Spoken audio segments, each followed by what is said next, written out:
Hey, this is IndigoMusic.com. I'm Rohit, and right now it is time for Founders Frequency. And of course, it's brought to you by IndigoMusic.com and the Indus Entrepreneurs. That's TiE Bangalore chapter. Now, this is where we talk about how to be an entrepreneur, what to do when you're taking the entrepreneurial journey, and what not to do. And joining me is one such entrepreneur. I've got the co founder and CEO of Trestle Labs, Akshita Sachdeva, with me. Akshita, good morning. Welcome to IndigoMusic.com. Thank you. Thank you so much, Rohit, for having me here. It's such a pleasure. Akshita, I want to ask you, when did the bug of an entrepreneur bite you? When did you start? When did you think, hey, this is something that I want to do with my life? I would say it was serendipity. So Okay. I was in my third year of college, and I studied computer science. And it was during my college, I was working on a college project, which was a hand glove for the visually impaired.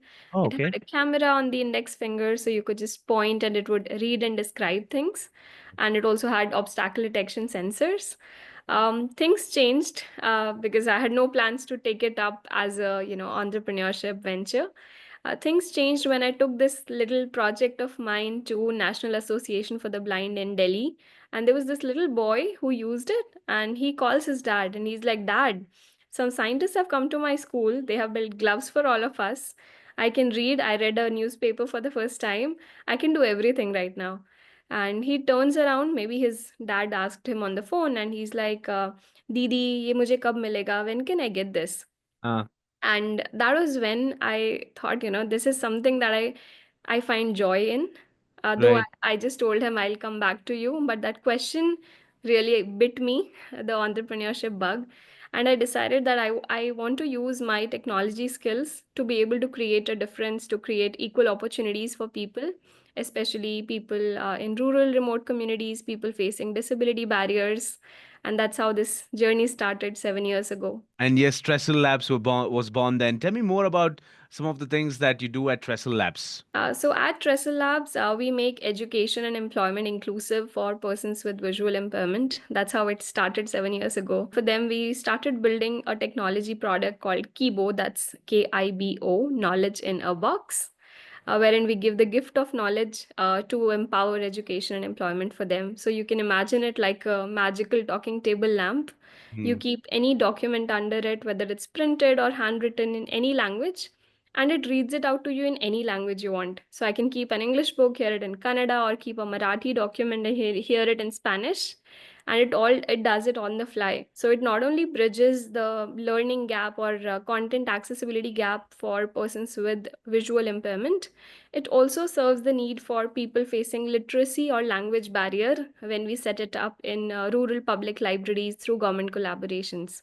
So I think that's the power of technology that has so much scope to expand. And since last year, we Right. have been using the same technology also to extract meaningful insights from unstructured handwritten multilingual data for BFSI sector like banking, insurance, and even government entities, where we are Right. extracting data from old archive documents as well. I mean, it's just fascinating from where it started to what other possibilities are with this. It's basically a new use for an already existing technology that you had created.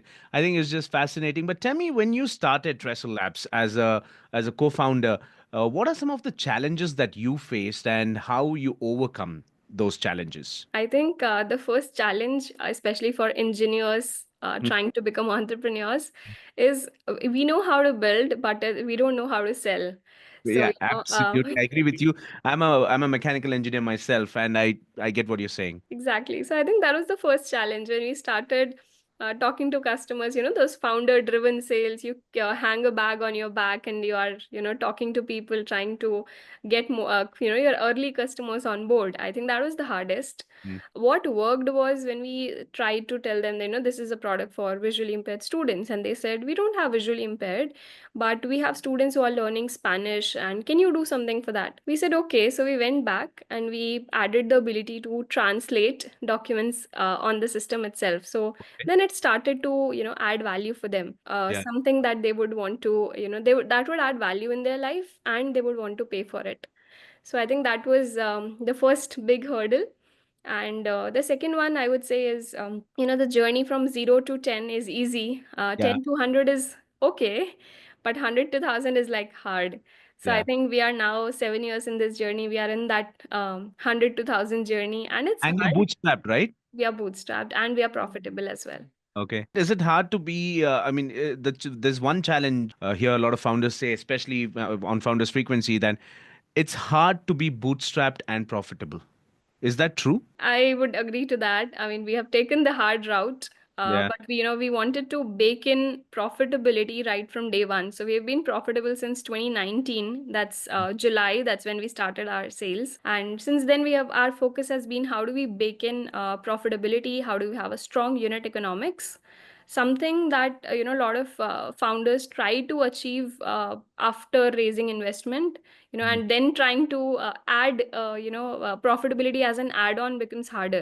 Put up a model together that works profitably, so that we know that when we add more fuel to the fire, it will light up the world.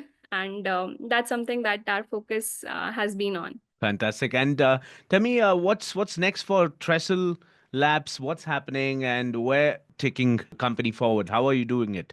So for us, the focus right now is to be able to take what we have built, in a more geographical expansion way. So we are actively partnering with distributors across different countries. Our primary markets are Asia and US and UK for now, and that's the market that we're expanding to. We are also, like, my team is right now in Europe, and they are trying to get distributors on board for the European market as well. So that's the space that we're operating. We want to have more of Kibo in different parts of the world, so that its impact scales. Right. And in terms of technology, we are now actively opening up a new market segment in terms of the same technology being leveraged for BFSI, government sectors, health insurance, where we deal with handwritten medical documents to be able to Yeah. process claims faster.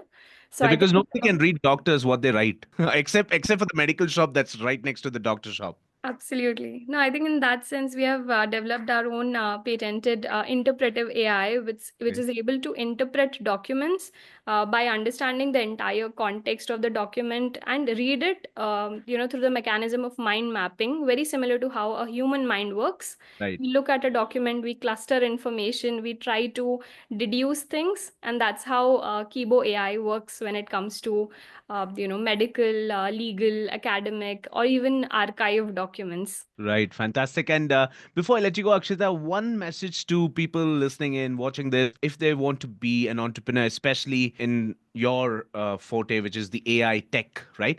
What would that message be? I would say just jump into it only when you have a feeling that it makes you happy, Mhm. because the journey is long and the journey is hard. It will at least take you 10 years to create a mark.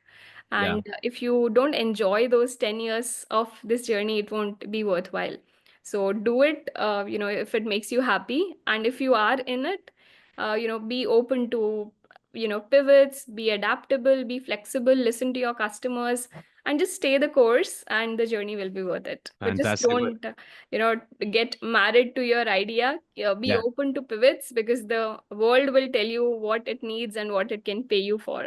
Absolutely. Well said, Akshita. Thank you so much for having this wonderful conversation. It was a pleasure having you here on Founders Frequency. All the best with Trestle Labs. May you grow beyond, even planet Earth, if I have to say. And all the best with your future endeavors and have a wonderful day ahead. Thank you so much, Rohit, and pleasure being a part of this program.